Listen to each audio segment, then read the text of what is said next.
Hey guys, I'm Robert Lee, the executive video producer and founder of Shala Productions, where we create marketing videos as well as providing live streaming services with a focus in the medical and the educational sector with a specialty in pop culture. And I'm here with Matt Haas. Hi, everyone. I have a course called Be Awesome on YouTube where I teach you, not surprisingly, how to be awesome on YouTube. You can find out more at allthingsyoutube.com. I'm all over the interwebs, have several channels on YouTube, and I'm glad to be here talking video production and get into some interesting topics and answer your questions along the way. exactly. And before we jump into a couple other admin stuff, just an interesting thing that Matt was sharing me offline about a recent video contest there that I thought would be kind of fun for you to share with everyone. Absolutely. Yeah, sure. Well, I published a video on my woodworking channel. Woodworking channel is called Awesome Wood Things. And sometimes the project I make, I will do a printable instruction sheet so you can follow along the steps. But there's a website that helps you do this called Instructables. And I made an Instructable on there, which is essentially a website that lists every step you need to do to make something. And you can embed your YouTube video there.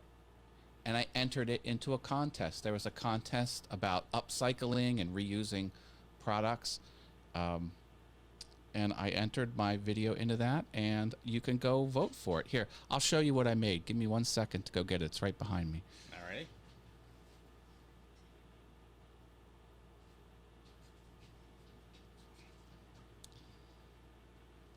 This is the woodworking item I made a video about, and it is made with scrap wood and towels, bath towels, and it's for sound absorption for audio studios and, video studios.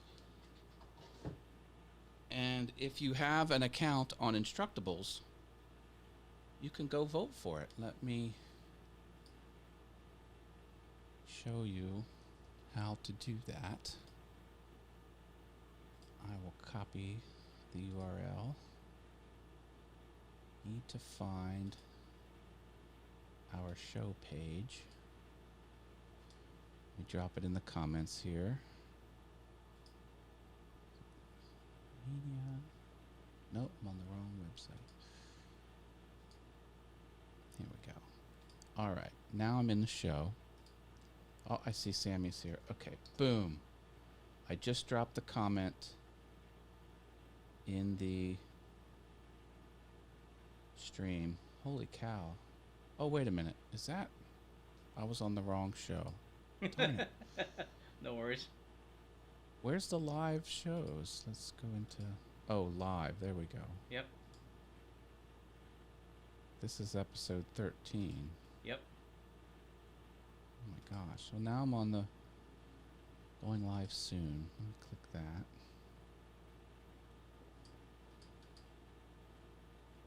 I don't know how to find the page where we're on. It's not on your... So if you go on the live tab on the Shala Productions business, Yeah, there it is. Facebook Now I page. see it. Yep. Good right golly. there. Okay. There we go. Now it's in there. All right. That is the Instructables contest page, and then you'll see an icon with this gorgeous blue hexagon on the and a little vote button. If you have an account for Instructables, you can click the little vote button underneath that, and you will have voted for me in that contest. And I think there's a gift card, which is the prize. But see, the point is, the bigger point is, I mean, it's not so much the prize. It's just being on that website will drive more traffic to my video. I already have, I think, 130 views on Instructables, and about 80 of those have watched the video.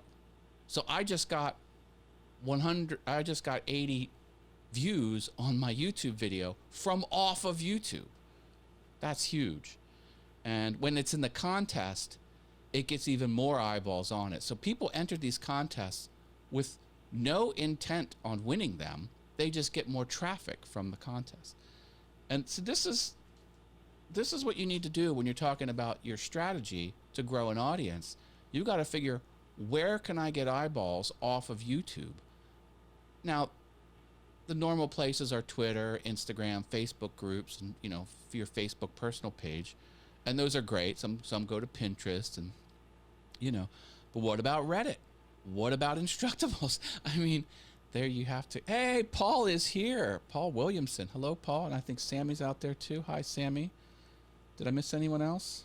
So far, we got Sammy and Paul here, and excellent. Good to see you both. And to answer Sammy's question, yes, we do have vMix social working, so pretty happy. As well as just being able to get the vMix up and running, where for those that tuned in last week, did have a little bit of challenge, which I know we'll get into about the troubleshooting.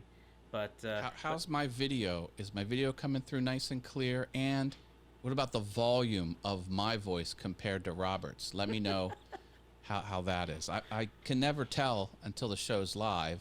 And I don't want to sit here not talking for 3 minutes diagnosing the stream. Let me know, Paul. And hey, Jax is here too. Hi, Jax. Very nice. Just it's just pretty cool to just be seen and heard. Yep. But it's sounding nice, Sammy says. That's good. Thank you. But speaking of which, I'm glad Sammy's here, so that it actually brings me a reminder just to let folks know that what we've been doing, what we introduced last week, where we had talked about where we introduced a mailing sign up for the Shala Productions mailing list, and what we're doing is that just this. For those, the thanks for being able to sign up for the mailing list, that we're offering like a free shout out on our show. And this demonstration here, folks can watch last week's episode. Would they go on the Shala Productions Roast Wednesdays page to see the instructions that Matt gave. This is just a how-to. Yeah, the little how-to video. You sign up for the email, and then on the confirmation message, it sends you to a Google form, and you put in your name and what you want shouted out. That's essentially what you're watching here on the replay. And I'm glad Sammy's here, so that, as promised,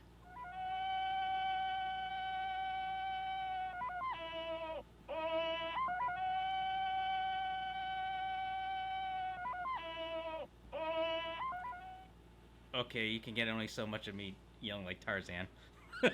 Very nice. And so, yeah,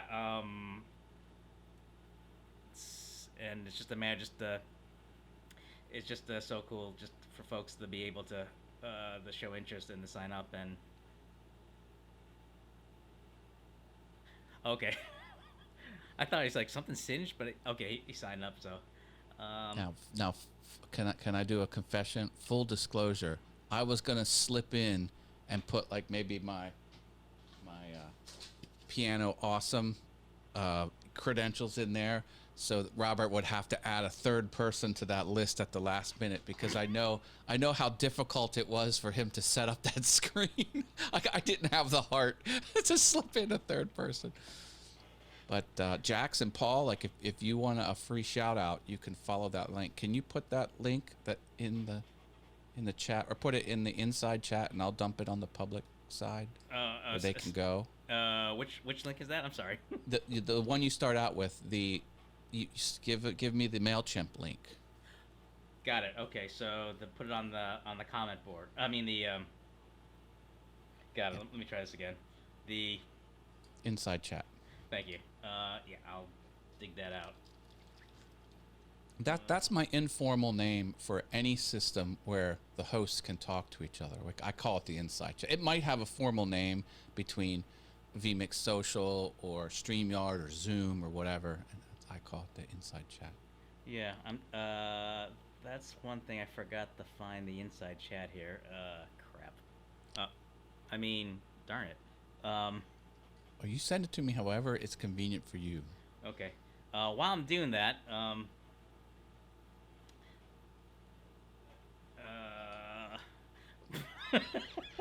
Well, Jax, just put in your email address, and then when you get to the promotion form, just put in your name and say, "Go vote November 3rd." You know? Sorry about that. Why don't you stream on YouTube? YouTube has a faster stream response, says Sammy Cool. Yeah, Robert, why don't you stream on YouTube? I've been twisting his arm to get that to happen. Yeah, we're working on it, folks. We're working on it. It's right now it's just more of a juggling issue. So it's not a lack of interest, that's for sure. And while I'm doing that, I'm sorry, I'm just trying to pull up the link here. Chat response. I mean, yeah, we listened to what you meant. Did everyone see my "What's Up" T-shirt? I'm starting to sell T-shirts with this on the T-shirt. And I'm doing it with a little more than $1 profit to keep the price as low as possible because I just think they're cool.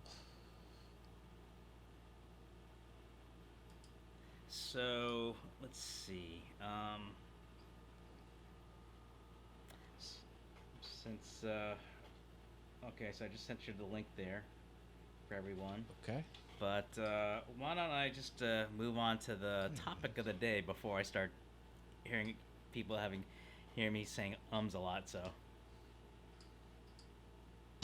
sounds good. Oh.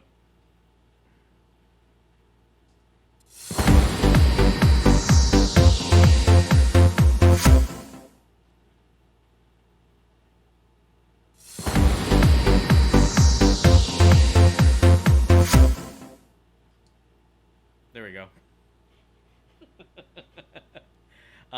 All right, so the topic of the day is troubleshooting.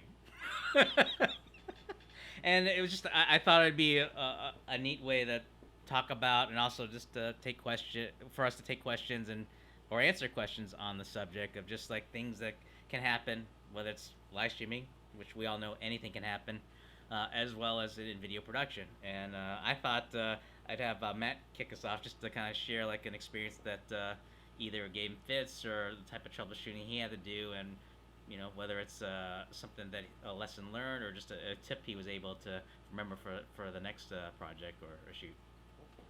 Yeah, I got a few things. First, Jax wants to know if does Budweiser know Matt Haas? I don't know why you're asking that, Jax.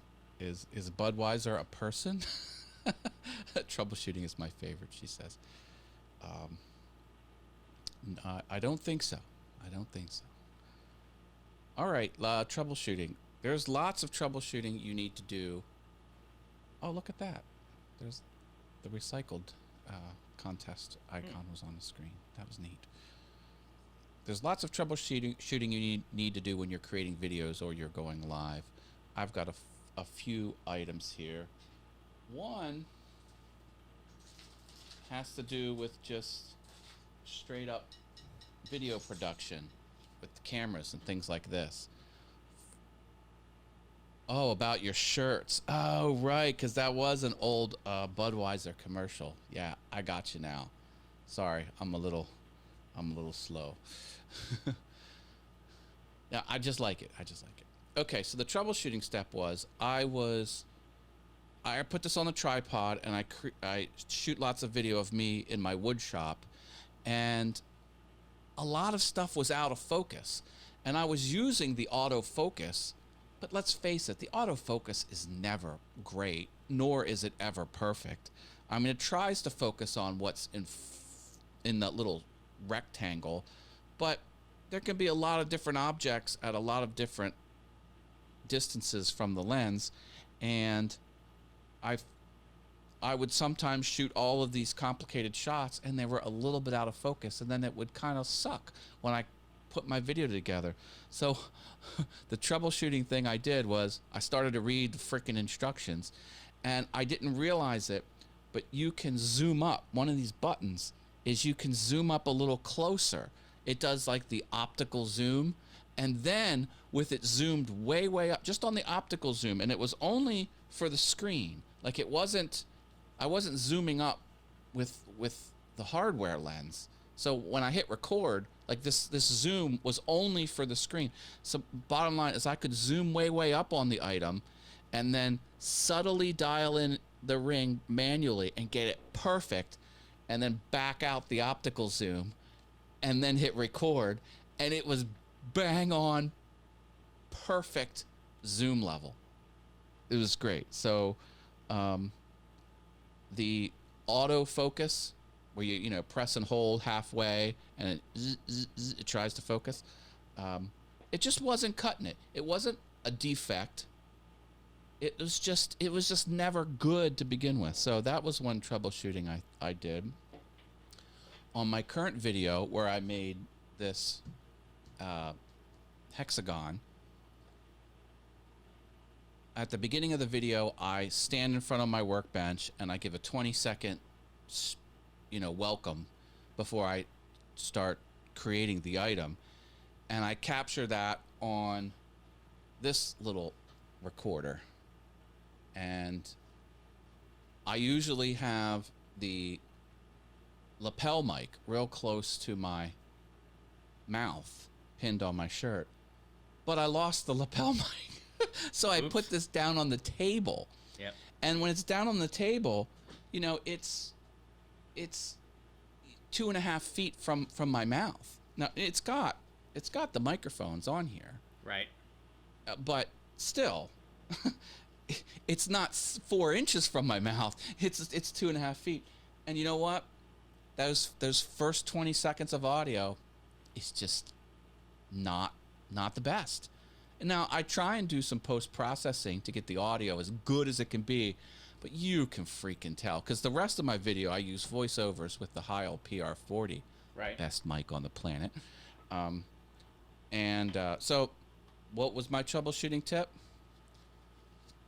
Not close to my mouth, and it really, really sucked. But what can I do? So the first 20 minutes, you'll just have to stomach the standard level of audio until you get to the superior level of audio with the rest of the 6-minute video. I've got a few more. Do you want to bounce a few, or should I keep going, Robert? I mean, I'll share one that's kind of a little bit of both, which is live streaming and video production.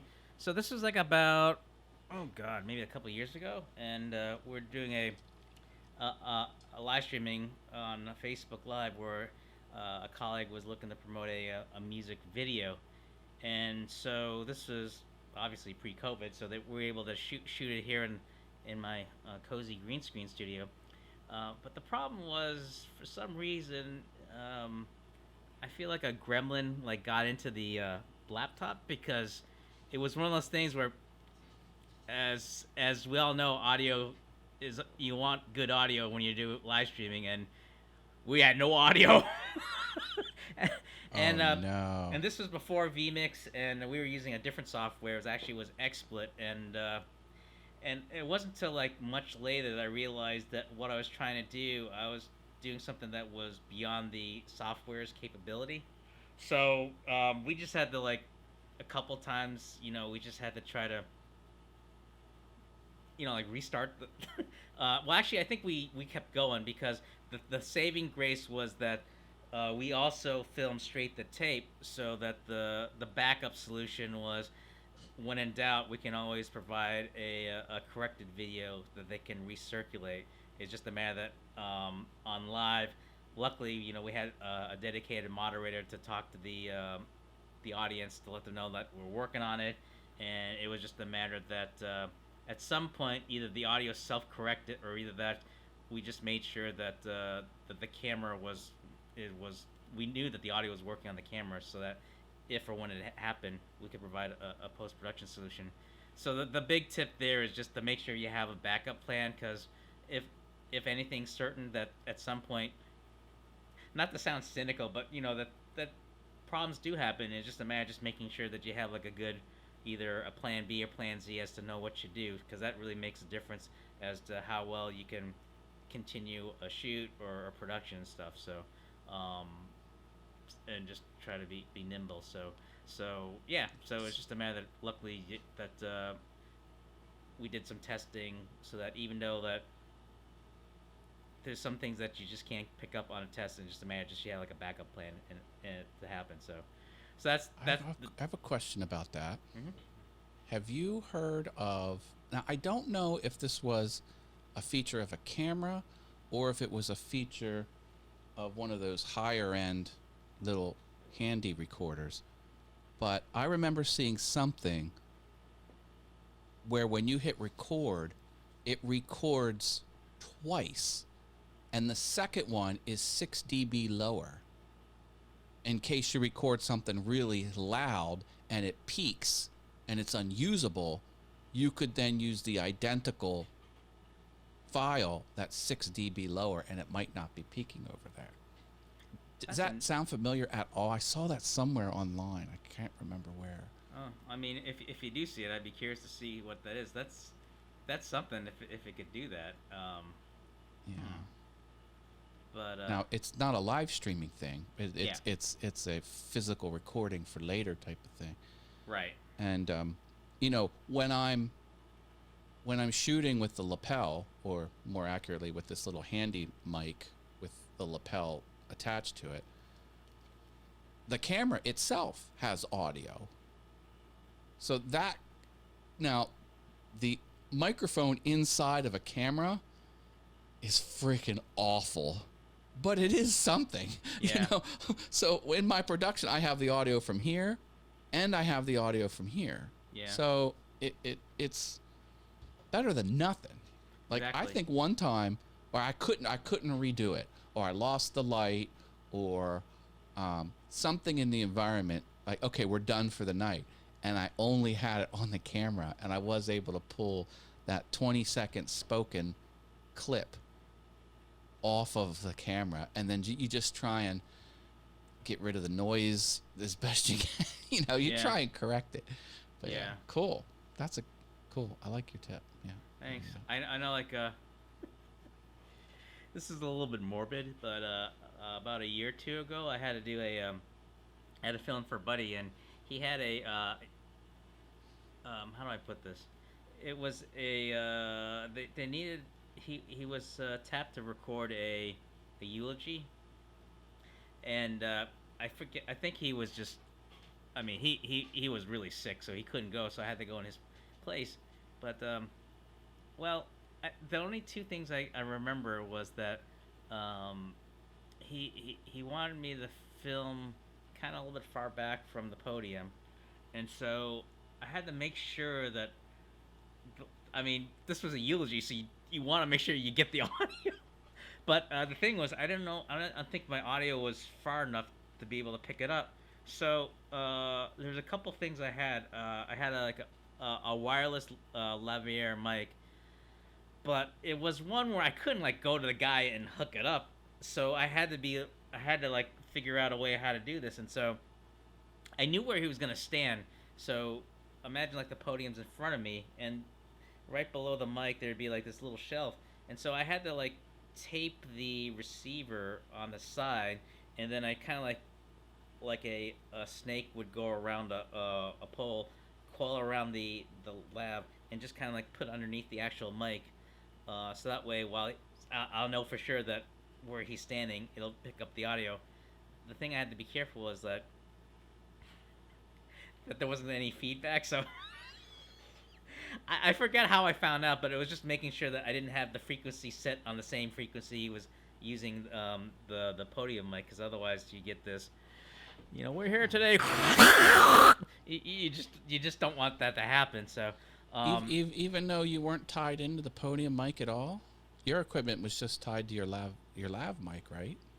Yeah, I mean, because I wasn't sure like if it was like a dedicated like a sound system, or if they're doing wireless. So I didn't get a chance to go in there beforehand to know, but but I just had to make sure that there wasn't anything that was going to cause that. Because his voice was amplified in the room.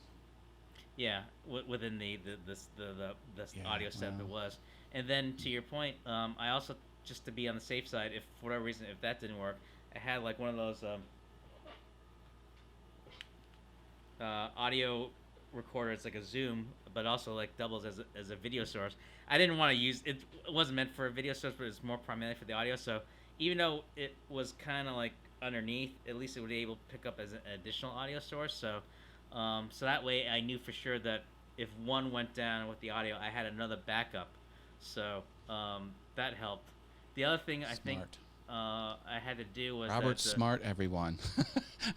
Follow his lead. he's a smart guy.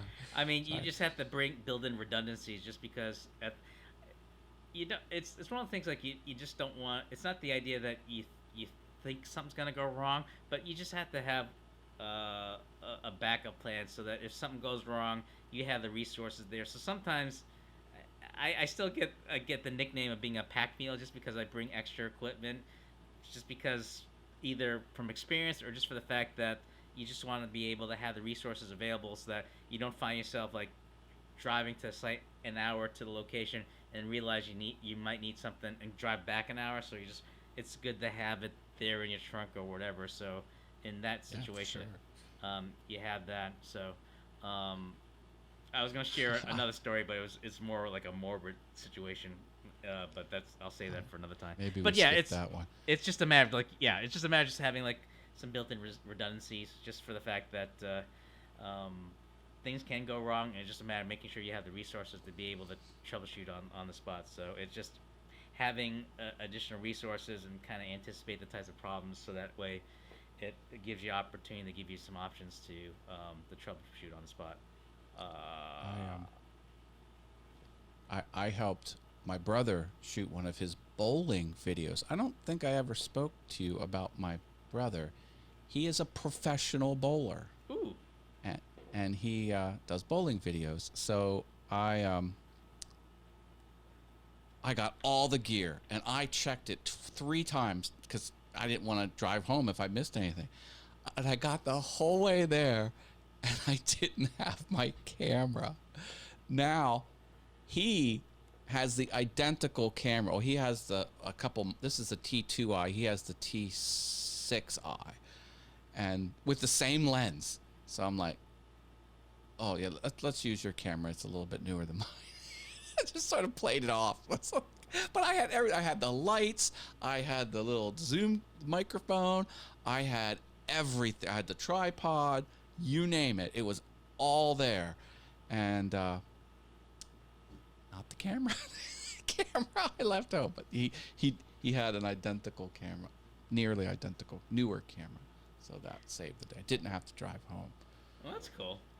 Sometimes, like if I'm required to use someone else's camera, a lot of times, like if there's a significant time before the shoot, I'll try to get my hands on the manual, so at least I can get a little bit more familiar with the functions of the camera, just because each camera have their own idiosyncrasies in terms of where the buttons are, whether you want to find shutter speed or just different menu settings. So I know, like, at least if it's something similar but different model, like if it's like within the Sony family, at least if there's enough similar features, even with the manual, it'll just help me absorb the information quicker, just because I can look at the diagrams, like, okay, this is where the shutter setting is, or this is where I can find the audio settings and such. So just the idea of just being able to do homework and just knowing where the resources are, so to help you prepare shoots, has been a big help. I forgot who had mentioned this earlier when I first started out, but I find that's still a handy thing when you have the time. I have a PayPal tip, troubleshooting tip. Ooh, let's hear it. Well, PayPal, you can link several email addresses, and then when you pay someone on PayPal, you pay it to the email address on file. So there's no like username in PayPal. It's always your email address. And that's one way that they keep it simple and they make sure there's no confusion. But I had several email addresses, so you could send me money through a couple different methods. Well, I got rid of one. Yeah. So I didn't want this email attached to my PayPal anymore. And I tried to remember all the places that I had this email set up for. Right. And I even have my website, my matthaas.com website. There's a little link that says, feel like paying me? Click here. Like, it was there for a decade. One person clicked it in 10 years. And I'm like, okay, I'm going to change it there. So I changed it there. Right. But I forgot to change it on my tip jar on my live streams. And then 4 people tipped me. And I get an email saying, hey, you got money. Create an account with this. This money is in PayPal waiting for you. There's no account associated with it. I'm like, what are you talking about? I'm like, oh, I deleted that email address. So I'm like, what do I do?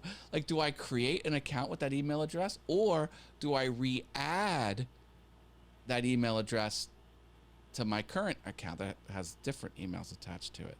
So I'm like, let me try adding it. So I added it and nothing happened and the money didn't fall in. I'm like, oh, wait a minute. I got to confirm the email. So, like, you know, when you add an email to a service, they send you an email that you got to click to make sure it's really you. Yeah. And once I clicked the confirm, I looked over and then those 4 donations came into my PayPal account. So if you're tinkering with email addresses on PayPal account, make sure, the troubleshooting tip is, make sure all of the systems you have in place where people can use that to pay you is updated. Because I did it was still the old email address through Stream Elements. That's how I get, that's my tip jars, through streamelements.com. And sure enough, it was the old one. Oh, and another thing for PayPal, for my course, I have a Be Awesome on YouTube course. Yep. Okay. I entered my email address for PayPal in there, but I forgot the M in .com. Uh-oh. It was, you know, whatever my email address is .co. Yep. And I'm like, and I had 4 people pay me for my course. All 4 of them went to this email that doesn't exist. It sat in PayPal for 60 days, and they're like, well, we give up. And then they sent them all notices, we're refunding your PayPal for the Be Awesome on YouTube course because this account doesn't exist. Yeah. And here I'm like, oh, well, it must wait a week. Like, I thought because I also can get paid through Stripe. Okay. And Stripe waits a week before it releases the funds. I'm like, oh, it's probably something similar to that. Not thinking, oh, it's PayPal. I'll get the notice right away. And then these people were like, hey, Matt, this payment came back. And I'm like, oh, I finally figured it out. The name, the way I typed it in, I was just typing too fast. I hit return when I thought I hit the M, or I hit the M too lightly. It didn't. Right. Anyway. So if you're entering PayPal email addresses into systems where people can pay you, double check that the name of the email that you put in is accurate, or you'll leave money, literally left money on the table. Sucks. But Yeah. hey, live and learn. So I was gonna say let's learn, but So live and learn works. I love these troubleshooting tips because it might not be equipment. It could be systems like PayPal. You never know where you're going to troubleshoot. Yeah, I mean, it's just that's why, like, I'm always advocate, like, regardless of whether it's a shoot or whether it's editing or what have you, that if you're able to have a little bit of a meeting to plan it out, just that way, it'll give you opportunity to kind of diagnose, like, okay, this could be a problem here, whether it's maybe it's a location issue where you can set up a camera, or like you say, like if it's like a configuration issue or system issue, like you were describing there, that, you know, at least you can kind of get like a heads up so that if a problem happens, it doesn't catch you off guard or a surprise. Oh, I thought of another tip. Let's This hear it. has to do with talent, dealing Okay. with talent. Okay, so we got gadgets, we've got systems like YouTube, like PayPal, and now we've got talent. So I tried to do a sketch with 5 people, and the one girl says to me, she's, oh, I took theater in college. I'm gonna nail it. I'm the best. Well, when someone says that to you, they're not the best, because she was awful. She could not hit her lines. She would laugh for no reason. And I felt so bad because the one scene, everyone was sitting down, and the one scene, the guy comes in and sits in the empty chair next to her, and then she talks to him. Well, this poor guy had a colonoscopy. Oh. And he had trouble sitting, but he was powering through it because it's not that bad.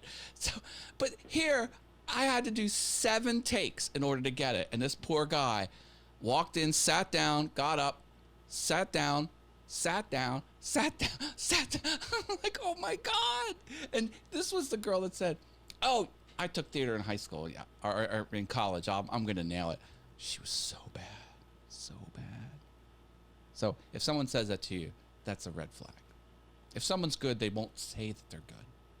They just know they're good. Exactly. Although it does remind me on the other end, instead of being a talent, but just more like behind the scenes, like on a producer end. This is just on a job I took on earlier on, where we had to film I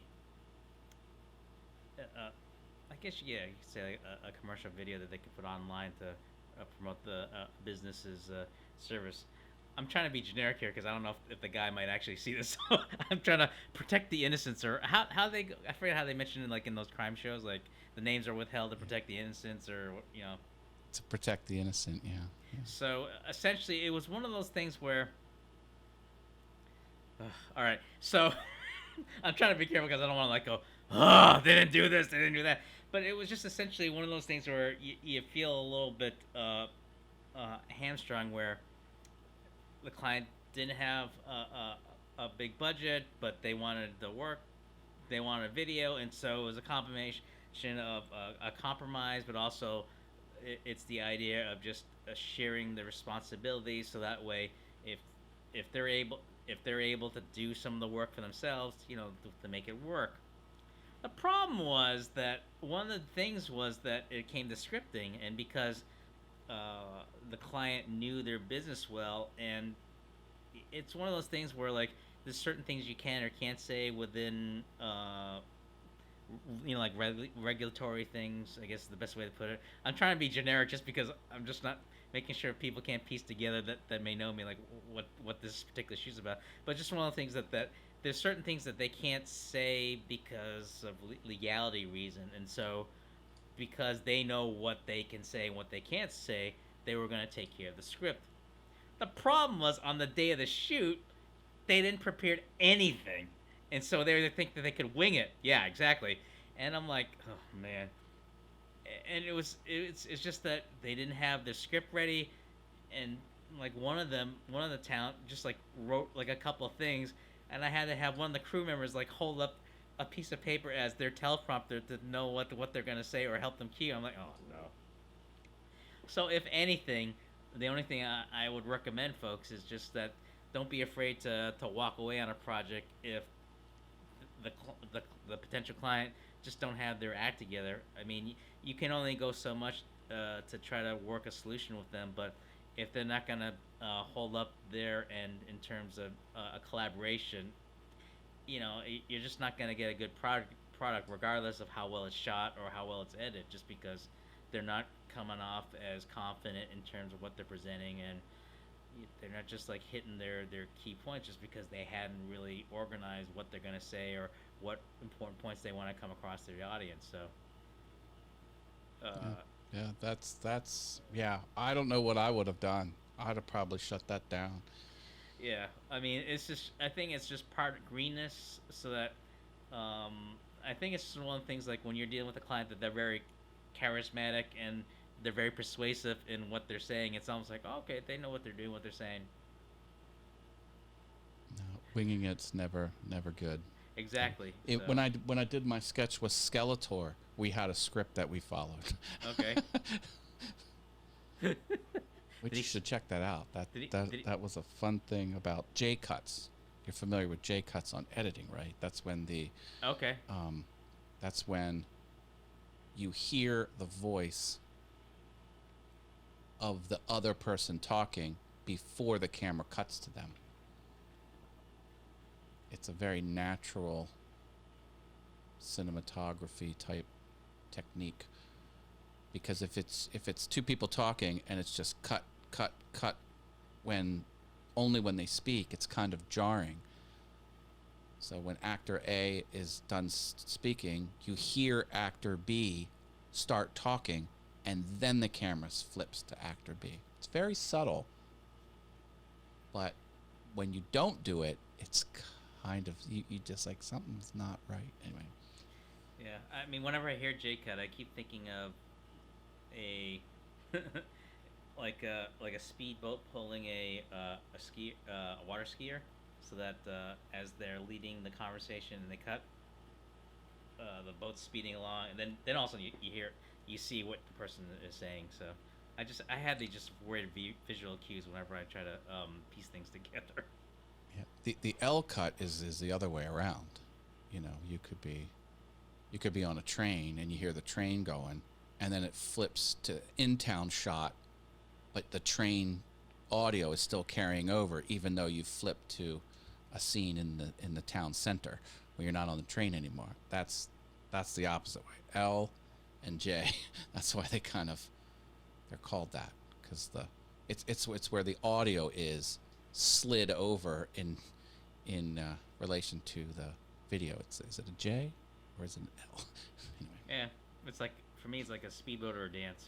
That's how I look at it, which is kind of just how the motion of how things are you're following. But as people get to know me, I'm pretty much kind of hardwired differently in how I kind of map it out. If it works for you, it works for you. That's how I try to explain it. They're like, okay. But yeah, I mean, it's just like you say. I mean, for me, my unwritten model is just a matter of just making sure you just have a plan, or just being able to make sure people know what's going on, so that way something happens, at least you can start to formulate an idea of a plan before you do anything. I know it comes off very paranoidish or maybe mother henish, but I think it just, at least just want to be able to give people, whoever I work with, the tools, or at least the resources to come up with solutions. So there are times where I know, like, people get a little nervous where I give them a little bit of latitude as to how they approach a shoot. So this was one. Let's just say it's a while ago, where we had to film a performance, and this is before I was able to get like any kind of communication devices. So we had to use like our smartphones just to text to people, so that way, because I was like out of range, like I'm maybe in one room and the person's like filming in the next room, and so they're like saying, what do I do with this camera? And because like we did enough of the preparation before the shoot to just give them general directions of what to film, I just simply said, hey, I trust your instincts. Just decide like what you want to film and just go with it. And I think I kind of caught him off guard, because I didn't think he was expecting me to give him the latitude as to what to decide. So I think just to give even just like a simple encouragement, just to like help them, remind them like what was told, to go with it, and that, you know, to remind them that we also had 2 or 3 other cameras, so if we couldn't use this shot, we'd use other. But I didn't say that.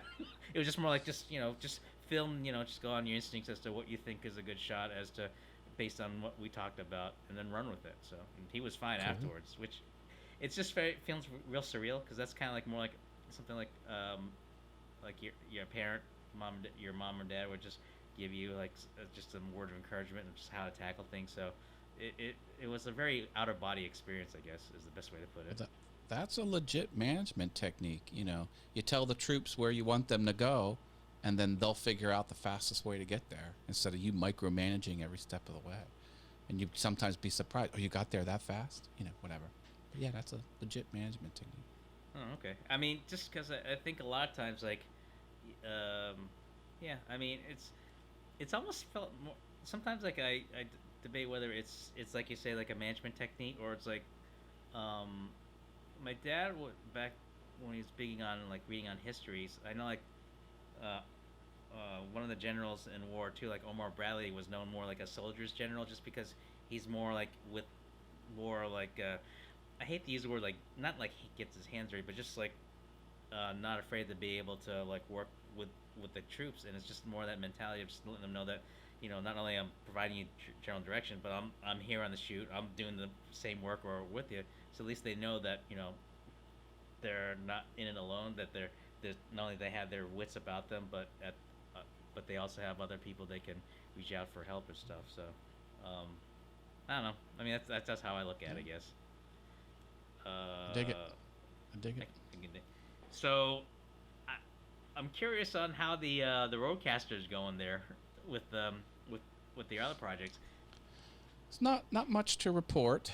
I closed my open ticket because I just wasn't convinced it's loud enough, but I think it is loud enough. I think I don't know what I don't know. As far as troubleshooting, I've gone live a few times and I was didn't know I was muted, but really was muted. I said I didn't know I was muted, but I really was muted. And that's just because I have it set to where the speakers, I have speakers connected to it, they'll go dead if it detects a microphone input. Mm-hmm. So when I slide the volume the whole way down or mute it, then my speakers come on. So I'll be editing video and I want to hear what's in the video, so I've got my mic muted. And then I'm like, okay, my video's perfect, save, publish the video, let's go live. The soundboard's still on mute. So I go live, muted, can't hear, and I have to bring myself off of mute.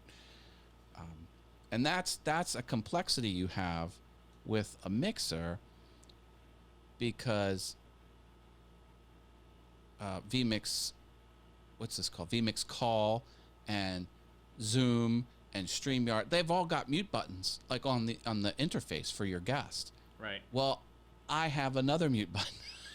So I've added an additional mute button to my workflow because the soundboard has a mute button. And now I got to get it right in two places. It's one more opportunity for failure, and I've been bitten by that. So the workaround is just look at the soundboard. 'Cause when it's muted, it's bright red. I mean, it's a shining red beacon. But I just wasn't looking at it. I was doing my editing. Now it's time to go live. I fire up my vMix, not my vMix, my Ecamm software, and I go live. And I've never looked at the soundboard. And if I would have looked, I would have saw that it was muted. But anyway. Exactly. I mean, other than that, it's fine. I mean, I've got it all figured out. I know every feature now. I know every screen.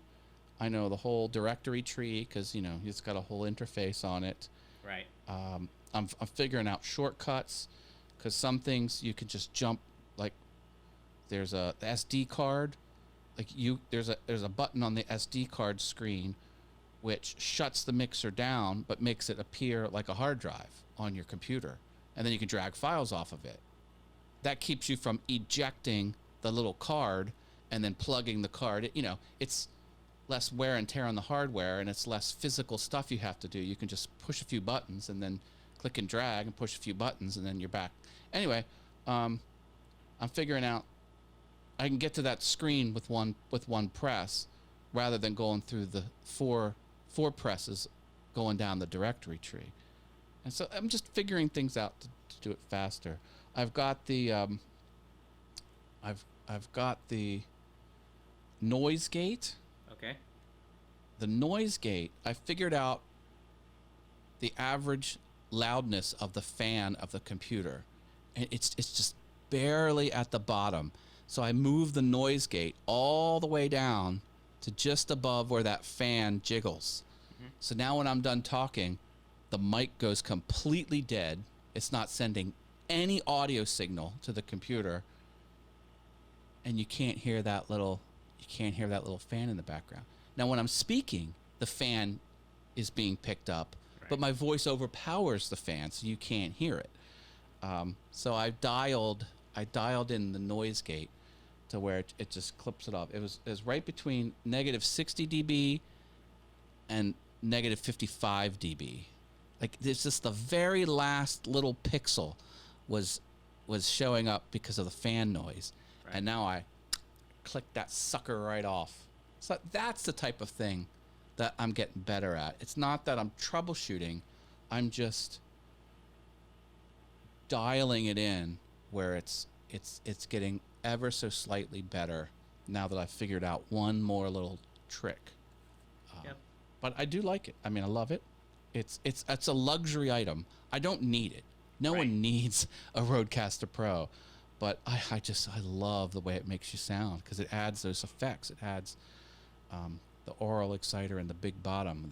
That's collectively called the Aphex processing. No, I'm serious. Those are industry terms, and it makes you sound so much better.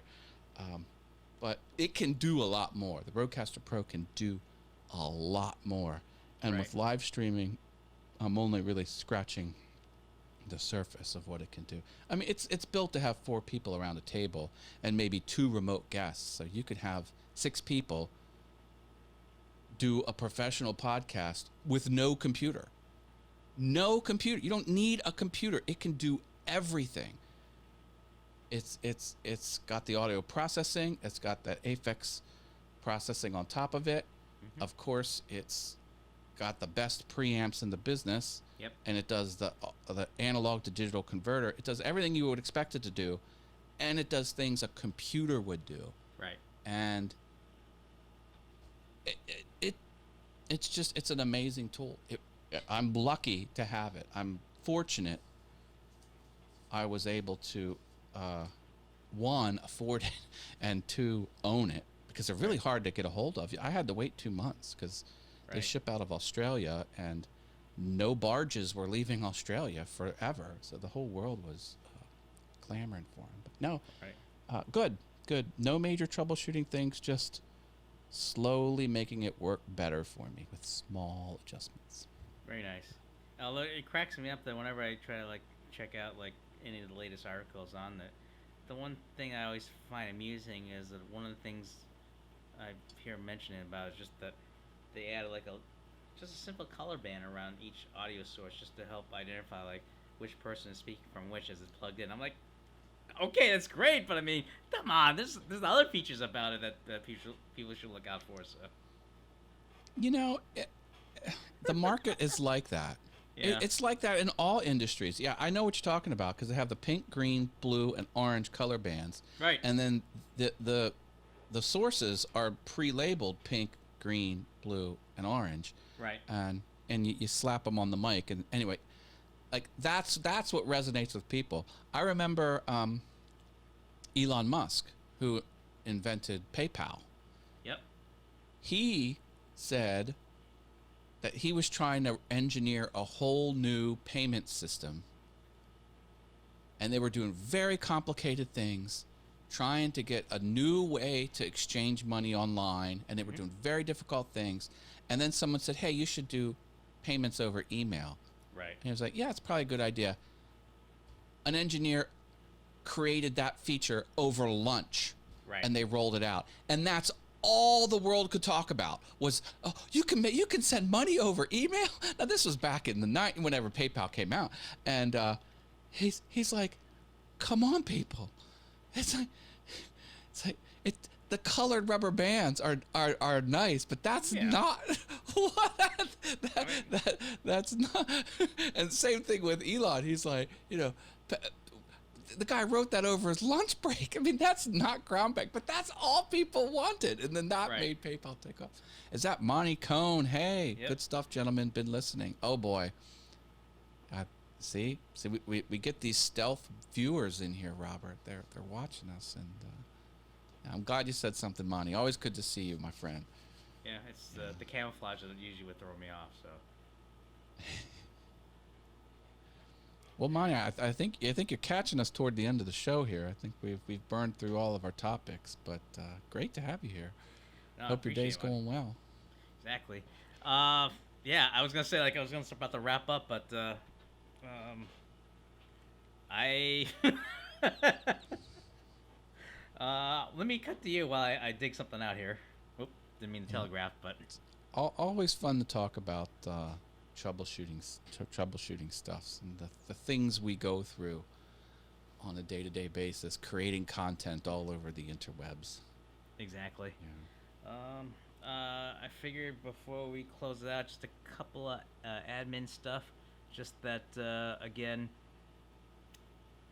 if folks looking to help or finding resources regarding Black Lives Matter, just go to blacklivesmatter.com or naacp.org. And as well, if folks are looking to find, and if folks are looking to continue to find ways to help the hospitals and the frontliners, still continuing to offer the free live streaming service to create live streaming video to help either advance their cause or at least raise money for them. The link is in the comments, and I'll be sure to post that before wrapping up that people can check out for. So thank you for doing that, Robert. That's really nice of you. Yeah, I mean it's just strange that the current environment is still ongoing. So it's just a matter that I think sometimes people forget that there's still people that are out there willing to help, and so it's just a matter of just trying to do the best to be helpful. I think that's about it. Any final thoughts before we close it up, Matt?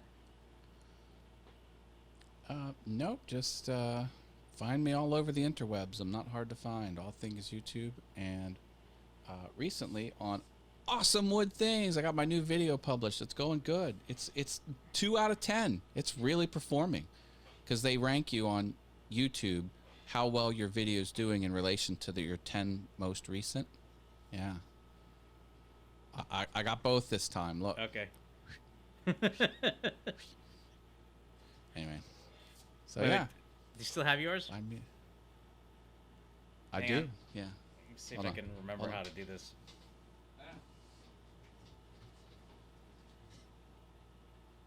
You ready for it?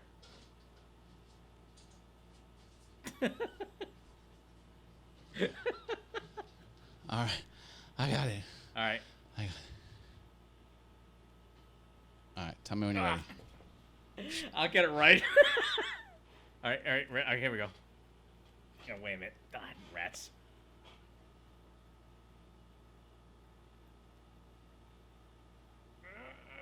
Oh. That one was good. That was probably our best one yet. We'll get it right, folks. And oh, wait a minute. So hey, I wanted to tell you. Robert. Shoot. This sticker here. Yeah.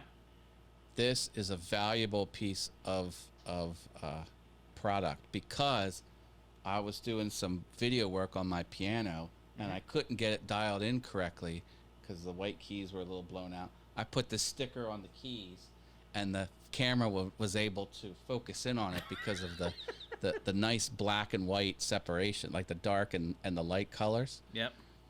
It's perfect for focusing the camera. So, folks, it not only is a good a design sticker, but also great for the white balance and other matters. So, yeah. Got to use what you have. Exactly. Or sometimes I'll just like flip on the other side of this and run with it.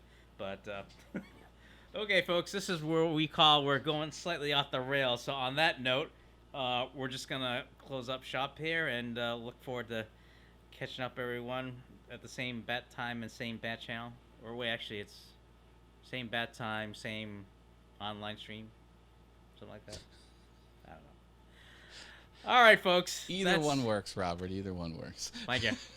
So I've been Robert Lee, and I'm here with Matt Haas. And you've been watching Verbose Wednesday. Stay safe, everyone. Look forward to seeing everyone again next week. Stay awesome.